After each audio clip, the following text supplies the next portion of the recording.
What is going on, ladies and gentlemen? My name is of course Billy, and in this video we are going to be discussing some brand new information about Watch Dogs Legion. Now, a couple days ago, the creative director Clint Hocking asked anyone and everyone who's interested about the game to edit Reddit AMA, and we got some brilliant information about the upcoming game. If you guys do go on to enjoy the video, click the like button down below, and of course remember to subscribe for some more Watch Dogs Legion content. I know I've been slacking, but this is where we bring it back. So without further ado, let's get straight into the video. Now, the first question comes from Rookie MLG, and he asks, how does permadeath factor into online multiplayer? Now, permadeath is an option in the main game, however it's not part of multiplayer because we found very early on that there was too much potential for griefing and randomness that didn't add up to the fun of the game, and that they're going to talk about multiplayer very soon. This is great to see because, as some of you know, permadeath is a thing in Watch Dogs Legion. You could have had the old lady spy character that, by the way, is like 1,000,000,000 to 1 to get. You could have paid for her out of the entire game. You go into multiplayer and someone just blows you up for no reason. That is something to cry about. But the next question comes from Bat Family for Life, and he says, in terms of side content, how much variety is there in the missions and the stories, if there is any? Now, Clint says, aside from the missions in the main storyline, there are many side missions that unlock as you play through the game. These delve into stories that reflect on the city, technology, and other themes in our near future version of London. Also, Borough Liberation involves engaging in activities that lead to cool climactic missions, featuring really unique gameplay that inspire each borough to rise up against industry. Something that I think as a Ubisoft and Assassin's Creed Watch Dogs community we have been doing recently against pricks over that are in the higher ups at Ubisoft. Everyone else, they're fucking legends. But this is great to see. We get some brand new side missions, some side content. Now, the side content in Watch Dogs 2, which I have been playing recently, is insanely fun. They're just so random. Like a couple days ago, I just, I saved the Fox. I saved Aiden Pierce from getting captured, and it was just a random side mission that led on throughout the entire game, and that was incredibly fun to play. And of course there's a ton more in there, but I haven't got to them yet because I'm lazy and keep getting distracted by other games. Now, Mr. Hellman says, what was the inspiration for the play as anyone mechanic? Now, apparently the play as anyone was inspired by the original Watch Dogs game, and as they looked into the evolution from a single hero in Watch Dogs 1 to your team in Watch Dogs 2, they said, what if you built your own team by recruiting your own DedSec? So since Watch Dogs 1, this game type of environment has been in development, and you know what, I haven't played the game yet. I don't know if I'm excited to play as anyone. I don't know if I'm excited to have the storyline spread out across hundreds of different characters. I'm holding back my judgment for the story at least until I get my hands on the game. The open world environment, playing as anyone, is going to be amazing, and it's absolutely insane that they've been able to do this, but the story, I can't judge it until I get my hands on it myself. Now, Aesthetic Trust says, if we choose the easy difficulty, does that mean there's no permadeath? And the difficulty and permadeath are separate options. You can play in easy, normal, or hard, and you can play with permadeath on or off in any difficulty. Now, this is great news for people that don't really care for permadeath. They don't want a challenge, and they just want to play through the game and enjoy it and have that same character throughout the entire story. Now, for me personally, I want to play with permadeath as it is part of the game and it makes it more realistic. But of course, if time comes to time and I get this really cool character that I want to keep, which will more or less likely happen, then I'm just going to turn into a little bitch and keep permadeath off because I want the character to myself. Now, Blue Ice 999 says, how has the COVID-19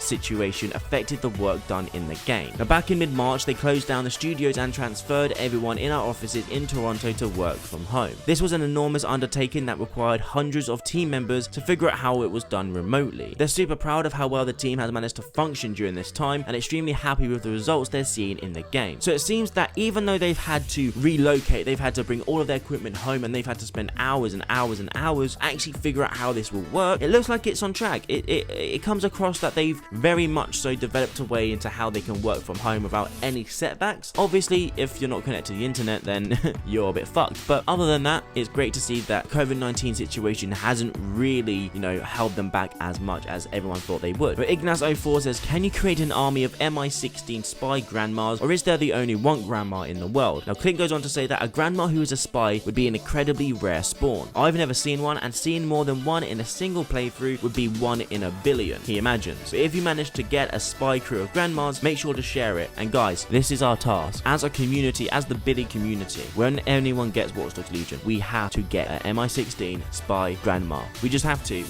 And then we just tweet it. We just tweet it directly at Clint and everyone at Watch Dogs team, and just get them to, give us praise for that. Now, Skyburner says, who is composing the soundtrack for Watch Dogs Legion? Now, the musical score for the game was composed by Stephen Barton, who is a renowned and award-winning award-winning British composer. They had the opportunity to work with him at Abbey Road Studios in the UK, which was an amazing experience. Now, I don't know much of Stephen Barton's, music. Actually, let's put you down there. Let's give it a look. Okay, so he has worked in video games for a long time, and he did Star Wars Jedi Fallen Order, Apex Legends, Call of Duty 4 Modern Warfare, Titanfall, and Titanfall 2. So he is very adept when it comes to doing good music. And he also had apparently done Ben Affleck's Gone, Baby Gone. So now Thiago E. Ferrari says, considering the amount of characters you can play as, how did you guys manage to voice them all? Now each one of the writers on their team was tasked with writing the script from the point of view of an individual character or characters. Now on the audio side, they spent months going back and forth to London to record actors and capture all of the dialogue lines. It was incredible to see the different departments on our team all come together to make this happen, and we're very proud of what we've managed to deliver. Now here's where the problem lies with me. In some of the gameplay we've seen, the characters' voices sound very similar, the acting is a bit naff, and the animations of the voice acting seems very dull. It looks very much of a downgrade from the Watch Dogs 2, which I thought had amazing acting and amazing cutscenes. Now, of course, there'll be more improvements to the game before it's released, but I just really hope they improve on the facial animations and the overall emotion when it comes to the acting. Now, Helios88 says, if we recruit people, do they instantly get the ability to hack things? And Clint goes on to say, when you recruit a new operative, they get access to DedSec's suite of hacking tools and a cracked optic device. They also get access to choose to equip one of DedSec's gadgets, like the Spider Bot or the AR cloak, and they get access to DedSec's arsenal of non-lethal weapons. Now, of course, many characters come with their own abilities, some have their own gadgets, vehicles, hacks, melee weapons, guns, etc. So it basically seems that if you just get a random guy off the street, you can just make him into a hacker, which takes away from what DedSec are. They're like a group of immense hackers. They're smart, they're intelligent, but we can just get a random guy off the street. We can get Bob the Builder down the street just to come up and have a pint and hack something with us. Don't know how I feel about it. But guys and girls, that is it for all the questions we have been able to answer today. If you want to see more, then click the like button down below. And guys and girls, if you have enjoyed, smash the like button again, subscribe for more Watch Dogs Legion content, and I'll see you guys in the next video.